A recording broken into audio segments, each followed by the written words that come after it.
Blessed be, guys and ghouls! Now, before we get started, I wanted to touch on a few things that I've been mulling over since our last video. First and foremost, I feel like I should reiterate that one of the best things about paganism is that it's a really broad belief set that covers a lot of ground. It would be impossible for me to touch on every aspect of paganism in its entirety. What I'm trying to do here is give you a jumping off point for all of you to go out there and start doing your own research.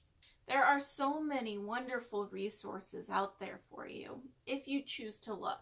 And I'm always here for you if you have any questions. I may not have all of the answers for you, but what I want to do is build a community here where we can all grow and learn together. Now, on to the topic at hand. I'm going to attempt to break down Neopaganism. I'm going to attempt to break down the history of Neopaganism based on my own research and studies. If you have anything you'd like to add, or if I made an error, please leave a comment down below.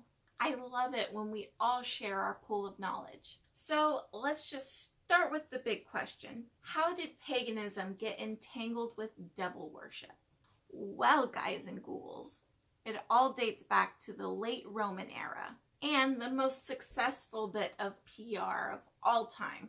You see, far beyond any inkling of Christianity was on the historical horizon. Ancient paganism was the religion du jour. People lived and died based off of the circumstances in the natural world. They were acutely aware of the cycle of the seasons, the waxing and waning of daylight, and the phases of the moon. They studied what herbs and minerals could be used to heal and to harm. And they prayed to the gods and goddesses that were passed down from the accounts given to them by their ancestors. As is true with most ancient religions, and this includes Christianity, BT dubs, you have a tendency to see certain themes repeat themselves over and over. These include, but are definitely not limited to, divine twins, little people, Ouroboros, the trickster, and the dying and reviving deity.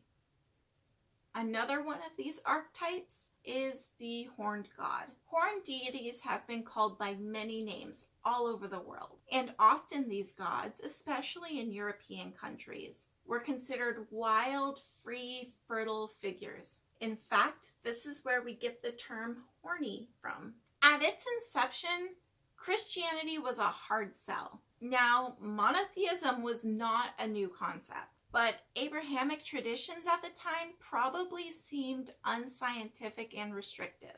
I call it like I see it. In fact, ancient Jewish people were often forced to worship in secret in their homes. You see, like I mentioned before, pagan beliefs reflected what people experienced in the observable world.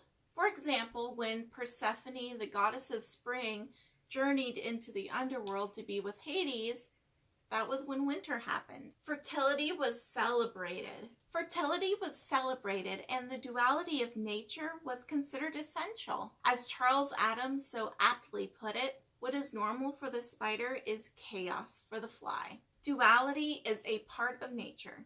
Active and passive, night and day, death and birth, yin and yang. You get the point. So how could this, for all intents and purposes, one-sided religion compete? Well, they started by devaluing and demonizing women, thus giving validation to a large population of disenfranchised men, among other things. They called the pagan religion and beliefs sacrilegious and had a strong emphasis on the conversion of others. Whatever rites and holidays they couldn't erase, they adopted as their own. And finally, they demonized, literally, the horned god and proclaimed paganism as evil. When the Roman Emperor Constantine converted to Christianity on his deathbed, it provided a turning point that made Christianity not only tolerated, but popular. By 392, paganism was totally prohibited. Temples were plundered and destroyed.